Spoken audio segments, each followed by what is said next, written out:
Habari za wakati mtazamaji wa TV Tumaini kutoka pale popote papa unatazama TV Tumaini. Jina langu naitwa Jumanne Shaban Juma. Karibu tena katika kipindi cha Hali Halisi, kile ambacho hukuleta mambo mbalimbali ambayo yanahusu jamii yetu ya Watanzania.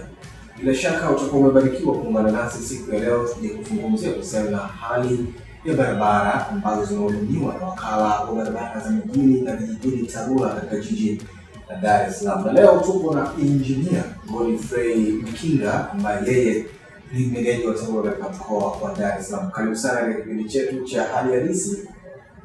Bila shaka umebarikiwa kwa nasi siku ya leo. Karibu sana. Asante sana.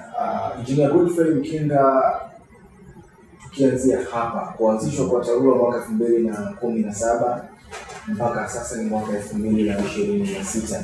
Kipindi cha miaka 8 sasa tangu kuanzishwa kwa TARURA. Tuambie hali halisi ya barabara ambazo zinazotumia katika jiji la Dar es Salaam, jinsi gani ambavyo zilivyo, mpango upi mpaka sasa. Wananchi wangependa kusikia kuangalia barabara mbalimbali katika nchi ya Tanzania sio zinafanya vizuri sana. Okay. Asante na shukuru. Kwanza kupewa nafasi ya kujaribu kueleza hali halisi ilivyo. TARURA tulianzishwa mwaka 2017 baada ya kuwepo na changamoto nyingi kidogo za kiutendaji. Tukiwa halmashauri, serikali iliona tuwepo kianzisho chombo TARURA kwa ajili ya kusimamia miundombinu ya barabara.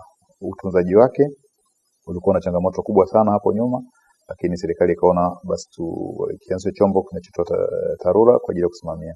Sasa kwa mkoa wetu wa Dar es Salaam, toka tumeanzishwa TARURA kulikuwa kuna changamoto kubwa ya kwanza ambayo ilikuwa nchi nzima, lakini pia na kwa Dar es Salaam ilikuwa inahusisha. Tulikuwa na changamoto ya kufahamu mtandao wa barabara wenyewe ambao uko hapo, kwamba tunahudumia mtandao wa barabara wa kiasi gani.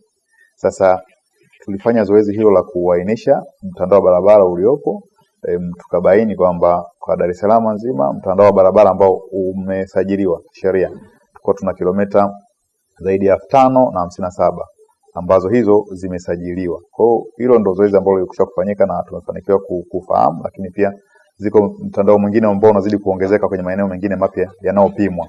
Lakini haya ambayo yalikwisha kuwa yamepimwa na yamefahamika, basi tuna hizo kilomita 557 ambazo tunazozihudumia.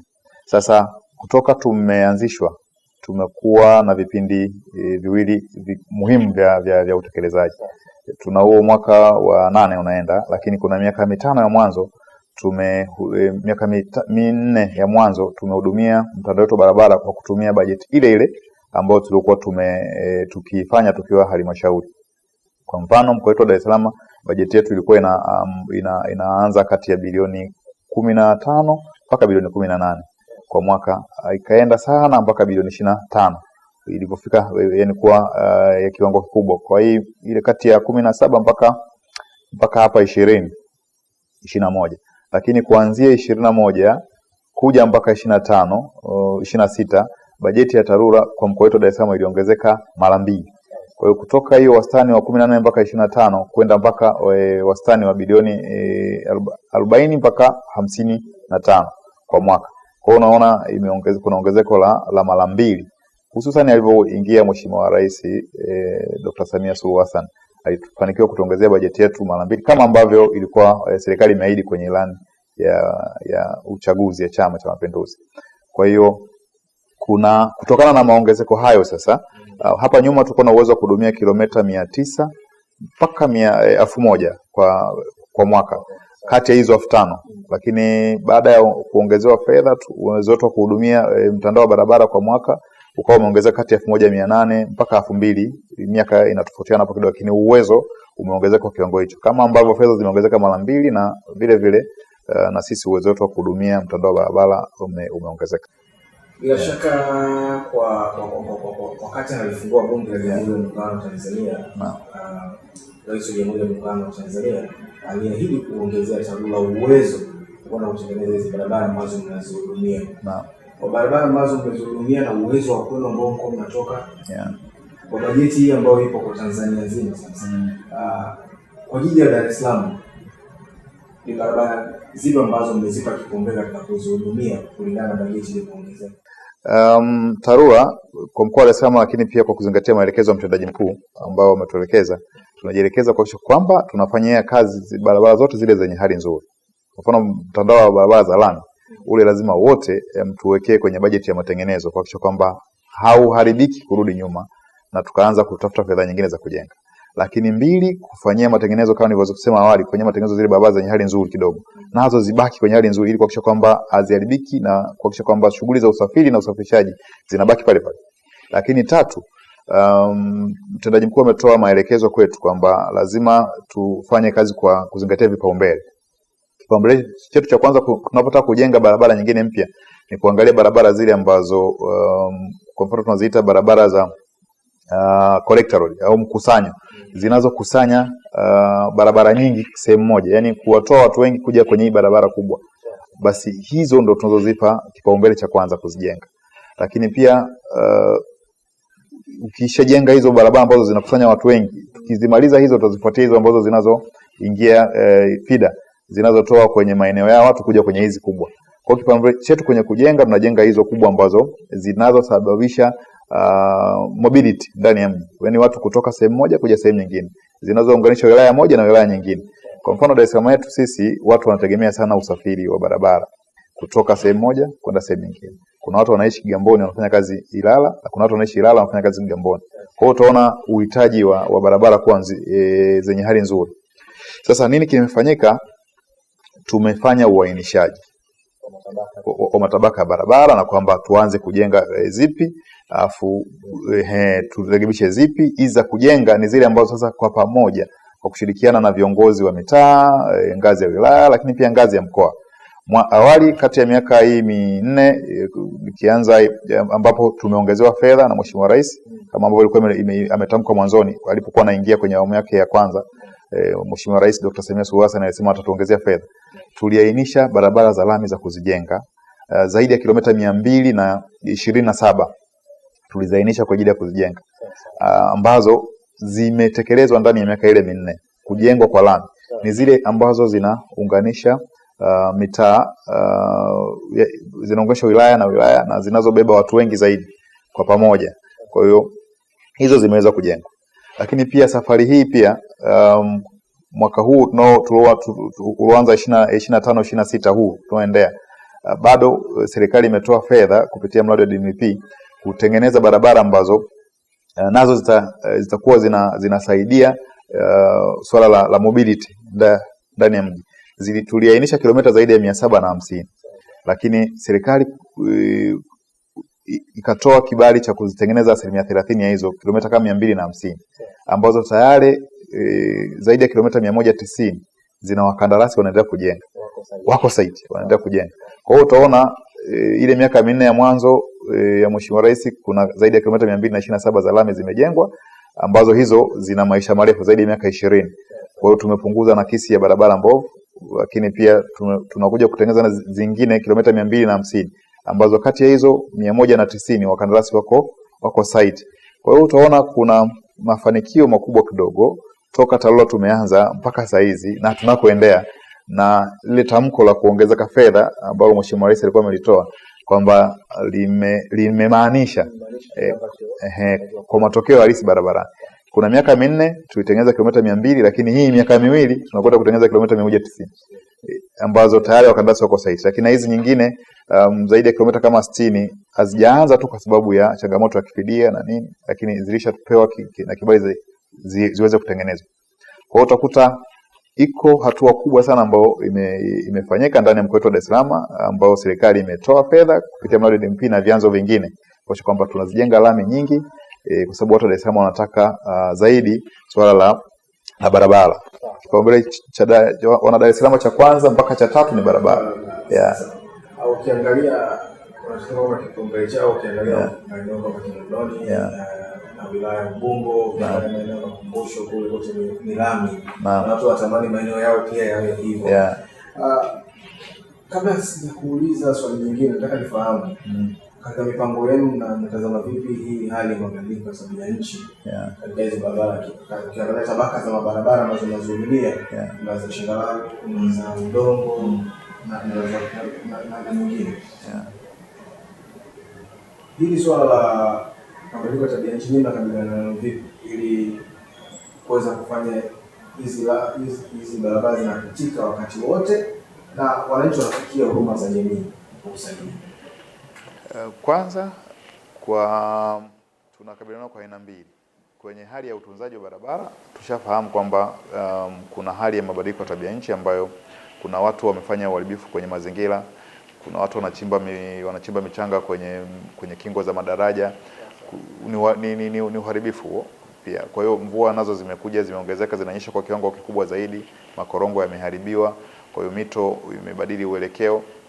Tunachukua tahadhari ya mapema. Kwa mfano sasa hivi tunaendelea na kazi zile tu za kuhakikisha kwamba tumekagua madaraja yetu, tumekagua mifereji ambayo ipo, kuitizama kwamba je, ita uwezo kumudu hizo hali ya mvua itakao kuja, lakini pia na yenyewe kwa salama. Kwa hiyo kama kuna watu wameharibu ile misingi pale chini, kwa hiyo tunachukua hizo hatua za kuanza kufanya matengenezo kabla ya kusubiri athari kubwa, labda daraja lidondoke tuanze kujenga kwa upya. Kwa hiyo hilo tunakabiliana. Lakini pia kama kuna barabara zina mashimo, tunajua kuna mvua zinakuja na kwa wingi zaidi sasa hivi ambazo hazitabiliki, basi tunajitahidi kuziba na kusafisha mifereji ile mapema. Mifereji tunasafisha kwa kushirikiana na wenzetu wa halmashauri ambao idara ya usafi na mazingira, na sisi pia na kutengeneza lakini pia kufyeka majani maeneo ambayo hayafikiwi na idara ya usafi na mazingira ya wenzetu wa halmashauri. Lakini mbili, wakati tunapofanya usanifu, tunafanya usanifu sasa kwa kuzingatia mabadiliko hayo ya tabia nchi. Maana yake kile utakachokifanya lazima uongeze vigezo vitakavyohimili mabadiliko ya tabia nchi, ili basi tutakapojenga muundombinu ule uweze sasa kuvumilia changamoto zozote zinazotokana na mabadiliko ya tabia nchi. Mwanzoni tulikuwa hivyo vitu vingi tulikuwa vifanya, lakini sasa kwa teknolojia, kwa hali ya sasa tumekwisha kufahamu kuna changamoto hiyo na tunafanya. Kwa miaka hii mitatu mingine kwenye utekelezaji wa mradi DMDP na bajeti hizi nyingine za kawaida, miaka hii mitano mingine tunazo zaidi, kama nilivyozungumza, tunazo zaidi ya kilomita 250 ambazo zimeainishwa. Tuliainisha kilomita 755 ambazo tunataka tuzijenge zote, lakini sasa serikali imetupa kibali cha kilomita 250 ambazo 190 tayari wakandarasi wako site, ambapo jiji la Dar es Salaam tuna zaidi ya kilomita 47. Tuna mikataba mitano ya wakandarasi ambao inaendelea. Zaidi ya bilioni 138 zimewekwa pale kwa ajili ya kuboresha hizo barabara. Na ukitoka hapo nje utaweza kuziona barabara ya Dodoma hapo katikati, Lindi, ukiingia Upanga hivi kuelekea Muhimbili hospitali, barabara zilikuwa zina hadhi tofauti na hadhi ya jiji ilivyo, kwa sababu zilikuwa zimeshachoka sana. Lakini ukienda manispaa ya Kinondoni kuna zaidi ya kilomita 36 ambazo nazo tunakwenda kuzijenga kwa kiwango cha lami, kama barabara za Mivomoni, barabara za Bwawani na Kalekwa, barabara ya Umoja, barabara hapa Tegeta Silver. Ni barabara ambazo zitasaidia, zitaongeza ile mobility ndani ya jiji letu. Lakini kuna Ubungo kuna zaidi ya kilomita 31 ambazo nazo kuna mikataba 4, wakandarasi wako zaidi 4 nao wanaendelea kuzijenga.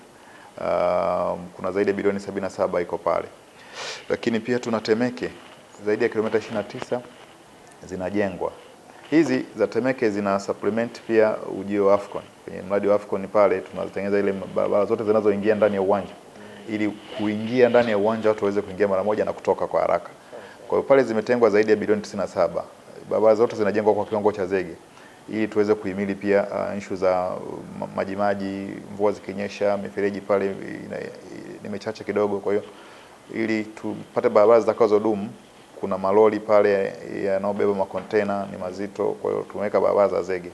Lakini zote zinazoelekea uwanja wa Taifa tuna focused Afcon pia. Kwa hiyo barabara zile zote za ile eneo zinatengenezwa. Tunayo pia barabara manispaa ya Ubungo na Kigamboni. Kigamboni inaonekana kama vile imeachwa unattended hivi.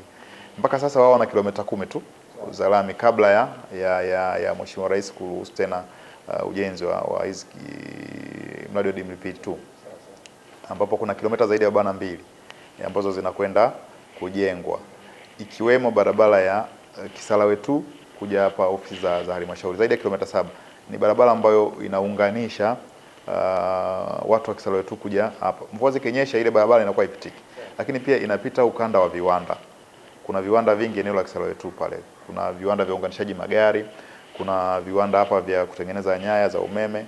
Kwa hiyo ni barabara potential. Kwa hiyo inakwenda kujengwa, lakini pia na barabara zile za kwenye makazi ya watu. Kuna barabara Dege Mbutu inayoenda kwenye machimbo, nazo tunazitengeneza kwa sababu barabara ikiwa mbovu kwenda kwenye machimbo, maana yake malighafi inaongezeka gharama. Kwa hiyo tunaijenga ili wanapoomba kuchukua malighafi wapite kwenye barabara nzuri kupunguza gharama.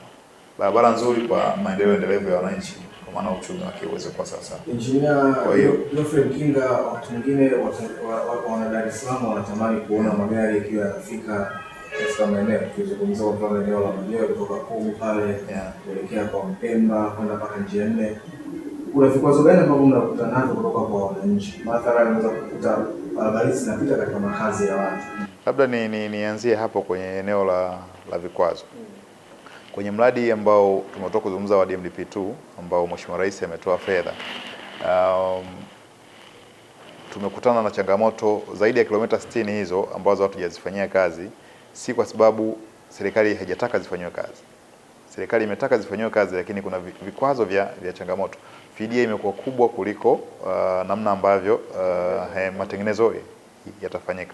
Kwa hiyo sasa serikali imerudi nyuma kuanza kutafuta fedha za kulipa ili mradi utakapotekelezeka usiwe na malalamiko. Lakini ukitizama fidia nyingi imetokana na watu kushindana kupunguza ukubwa wa korido la barabara. Mtu anaongeza mita moja, mwisho wa siku korido la barabara inakuwa hakuna. Watu wanahitaji barabara, lakini sisi tunashindwa kutekeleza. Kwa hiyo ndio changamoto ambayo tumekutana nayo kubwa sana. Na kuna wengine ameweka container anasema kwake. Hakuna kwake kwenye eneo la hifadhi ya barabara. Hiyo ya TANROADS au ya TARURA. Unaiweka hapo lazima uweke kwa kibali maalum. Na nitoe wito tu kwamba tuache tabia hizo kwa sababu zinachelewesha maendeleo. Sababu watailaumu serikali iko tayari kufanya, lakini haiwezi kutekeleza kwa sababu watu wameshindana. Kwa mfano, barabara ya Suka Golani Kinyerezi. Ukienda ukitizama kule ni watu walikuwa wanashindana kupunguza koridori. Ilikuwepo ukitizama kati ya mwaka 20 mpaka 22 wakati tunaainisha mradi, tayari tulikuwa na koridori nzuri tu. Lakini ndani ya miaka mitatu hapo watu wameshindana kupunguza kwa sababu tu sio eneo lilopimwa rasmi. Kwa hiyo watu wamepunguza ile koridori kwa kutaka kiwanja, lakini hana barabara. Kwa hiyo sisi serikali ina mpango wa kujenga, lakini tunashindwa kutekeleza. Yako maeneo mengine pia barabara sasa hivi tumeshindwa kuendelea kuzijenga kwa sababu tu kunatakiwa kulipa fidia. Kwa mfano, tuna barabara hapa ya Tabata Chang'ombe. Sawa? Tumeshindwa kuendelea kuijenga sasa hivi kwa sababu lazima tulipe fidia. Lakini ukiangalia pale ndani kulikuwa kuna njia zipo, watu wameingia kujenga, wengine wajenga mpaka juu ya bomba la maji. Utaona wakati bomba la maji linaweka nyumba hii haikuepo. Lakini sasa hizi nyumba imetoka wapi, mbona iko juu ya bomba? Kwa hiyo tunakutana hivyo hizo changamoto. So tunaomba tu watu tushirikiane kwa pamoja. Tusione raha kuvamia korido la barabara. Sheria zipo. Lakini kwa wale ambao wanafanya makusudi matokeo yake huwa vipi? Ni sahihi. Sheria inasema mtu aliyekupo barabarani lazima avunjiwe aondoke. Lakini kuna kipengele ambacho kidogo ile serikali imeweka utu kwamba tuwaone hawa watu, tuwaeleze, ndo kuna hizo athari za kimazingira na kijamii. Sasa athari ya kijamii ndio hiyo. Sasa unapofanya upembuzi lazima uitizame athari ya kijamii. Sawa, huyu mtu alikosea, anakwenda wapi? Ile utu wa mtu ule ndio serikali imeuona tu. Lakini anapewa maelekezo, na akishindwa kupewa maelekezo anavunjiwa. Kwenye maeneo mengine yote ambao sasa hizi tumewekea X watu, tukikuta ule ameendeleza ama yake amekaidi, tulompa taarifa ya mapema, atavunjiwa tu. Ila wale ambao sasa umepita muda na hawakupata yale maelekezo ya awali na wamejenga, tunawaeleza, lakini pia fidia yao haitofanana na mtu ambaye tumemfuata kwa nyumba kawaida. Kuna mwingine atapewa swala la utu kwamba anakwenda wapi, ili movement kuondoa vifaa na vitu kama hivyo, atapewa hicho. Hata upewa fidia, maana hana ardhi pale alipo. ni swala tu serikali na imeitazama kwenye eneo la utu. Huyu tayari ni mwananchi wake, anahamia kwenda wapi? Lakini hili tunasema lisiwe endelevu. Yeah, lisiwe endelevu. Kwa hiyo kwenye maeneo mengine ambayo yamepimwa na yako sahihi kabisa ni kwamba mtu akikaa hapo ni kwa maana ajue atapoteza, atavunjiwa tu. Hayo kuna maeneo kama Kigamboni watu walikuwa wamejenga humo ndani kabisa ya korido barabara, viwanja vilivyopimwa, hawa tumewavunjia right away. Kitoa serikali kuu vyanzo vingine vya mapato vya TARURA. Labda kwanza niseme kwenye huo mradi wa DMDP. Kuna serikali kuu ambayo inatupa, ambayo serikali kuu ina chanzo cha Road Fund Board, lakini pia yaani mfuko wa barabara, lakini pia inatenga fedha kupitia mfuko wa jimbo. Alafu pia kuna tozo ya mafuta shilingi 100 ambao ilikuwa serikali imetenga, kwa hiyo wanatupa fedha pale. Lakini pia kuna halmashauri. Serikali imetoa maagizo kwa majiji yote kwamba yatenge fedha za kuchangia ujenzi wa barabara, miundombinu ya barabara. Dar es Salaam pia ni wanufaika hao wa fedha toka kwa wakurugenzi, ambapo kuna namna tofauti, yani kuna uchangiaji tofauti wa fedha kutoka kwa mkurugenzi ambazo wanatupa. Jiji la Dar es Salaam, Kinondoni, Temeke wamekuwa ni machampion kutupa fedha. Kwa hiyo wanazitoa. Kwa mfano bajeti ambayo tumemalizia tu hii ya 25-26, halmashauri zimetutengea zaidi ya shilingi bilioni 24 kwa mkoa wetu wa Dar es Salaam kutengeneza mitandao yetu ya barabara. Kwa hiyo wameongeza. Serikali huko imeongeza na hawa nao wametuongezea. Kwa hiyo unaona serikali imefikisha bilioni 50, hawa nao wameongeza bilioni 24. Kwa hiyo kama kuna bilioni 74 hivi ndani ya mkoa wa Dar es Salaam.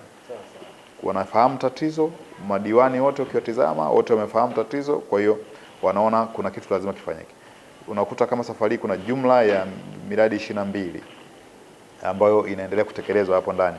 Ni miradi ambayo imetokana na fedha zilizotolewa na mamlaka za serikali za mitaa.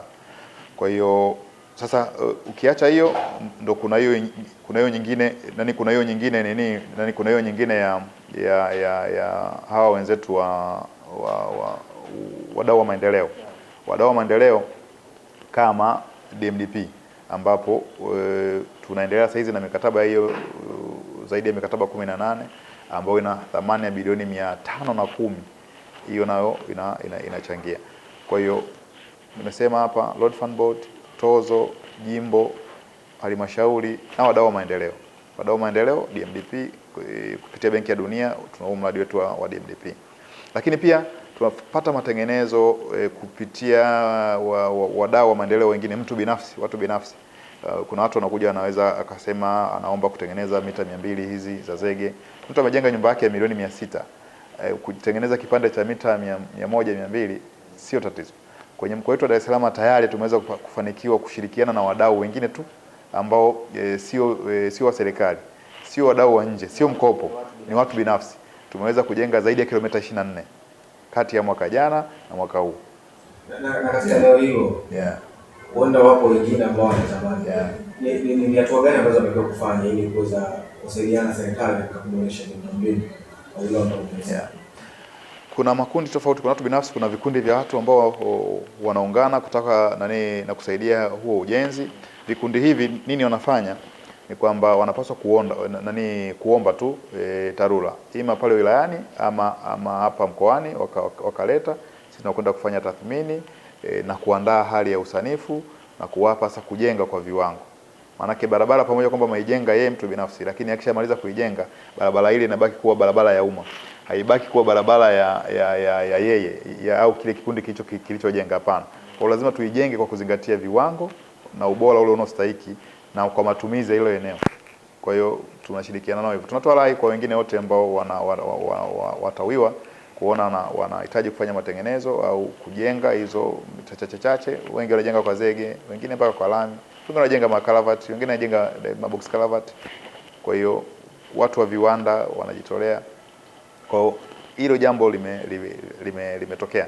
Dar es Salaam watu wote wanaona umuhimu wa miundombinu ya barabara. Kwa hiyo wengi wanatoa ushirikiano. Tunawashukuru sana kwa hiyo. Kwa kumalizia, Engineer Godfrey Mkinga, tutarajia nini katika kipindi cha miaka 4 ijayo au 5 ijayo katika jiji la Dar es Salaam, hasa katika kuhakikisha kwamba moja ya vigezo vyake pia ni kupandisha hadi barabara kutoka la changarawe au kutoka kwenda hali ya tumeona hali ya mtandao wetu wa barabara ni kwamba zaidi ya 52% ni mtandao mbovu, lakini pia 13% ndio mtandao mzuri, kama 34 na kitu ndio mtandao wenye hali ya wastani.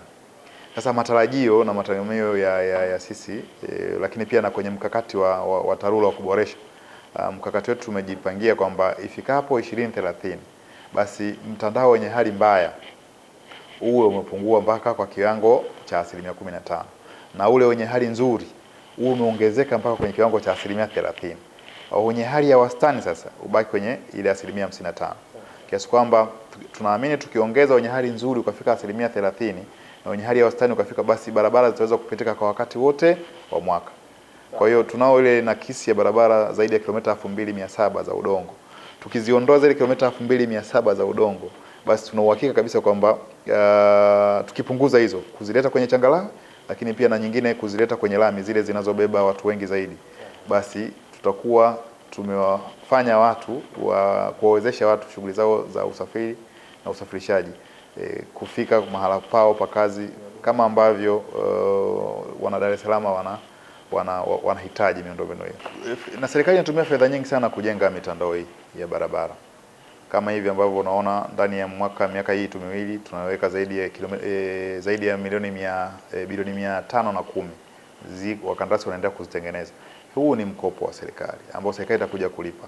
Kwa ziko tabia ambazo tunajenga mifereji mizuri, mifereji ile inakuwa ina kingo, inakuwa ina mifuniko. Ile mifereji tunaweka mifuniko kwa sababu ya usalama. Maana tunajenga barabara kwa ajili ya watu. Sasa ili usalama uwepo lazima ile mifereji izibwe ili watu wasidumbukie pale. Lakini tamaduni zetu tunakuwa tunageuza ile mifereji, tunafungua ile mifuniko na kutupa takataka mle ndani. Lakini mwisho wa siku mvua zikinyesha, maji yanatembea barabarani, yanafanya uharibifu. Kwa barabara inaishi muda mdogo kuliko ule ambao ulikuwa umepangwa. Kwa hiyo rai yetu ni kwamba baada hizi barabara tunavyoendelea kuzijenga kwa kiasi kikubwa na serikali inazidi kutoa fedha, basi na watu watoe ushirikiano kuhakikisha kwamba wanazitunza. Tusitumie mitaro kama jalala kama kauli mbiu yetu, na ambavyo hizo jitihada mbalimbali ambazo tunaendelea nazo, lakini pia tusadifu kauli mbiu ya mkoa wetu wa Dar es Salaam kwamba tusafishe pendezesha jiji letu la Dar es Salaam. Mle pembezoni mwa zile barabara nazo tuone tunazisadifu. Sisi tutakuja na hatua ya upandaji miti. TARURA katika kuongeza ile hewa ukaa, basi tuna utaratibu wa kuja kupanda miti kwenye barabara zetu hizi ambazo tumezijenga sasa hizi. Tutapanda miti mle pembeni. Baada ya kurundika vibanda na uchafu mwingine, basi tutapanda miti. Kwa hiyo ile miti ambayo tutakwenda kuipanda mle barabarani, tutaomba watu waitunze kwa sababu itaendeleza kupendezesha jiji, lakini pia kuongeza hadhi ya jiji, lakini pia na yeye mwenyewe hiyo mitaa yao itaongezeka ubora. Kwa hiyo tunaomba watu miti tutakayoipanda waitunze, lakini pia na ile mifereji nayo waweze kuitunza. Engineer Godfrey Mkinga, nimekushukuru sana kwa kushiriki kipindi chetu cha Hali Halisi kutoka Samani TV. Msikilizaji, kufikia hapo mimi sina la ziada. Nimekushukuru sana Engineer Godfrey Mkinga kutuambia kuhusiana na mtandao wa barabara, mtabaka barabara, lakini pia utunzaji wa barabara na mipango ya serikali katika kuhudumia barabara za jiji la Dar es Salaam. Mimi jina langu ni Jumanne Shaban Juma. Mpaka wiki ijayo, kumbuka kipindi cha Hali Halisi tunakuwa na watu mbalimbali tukijadili mambo mbalimbali. Mpaka wiki ijayo, siku njema.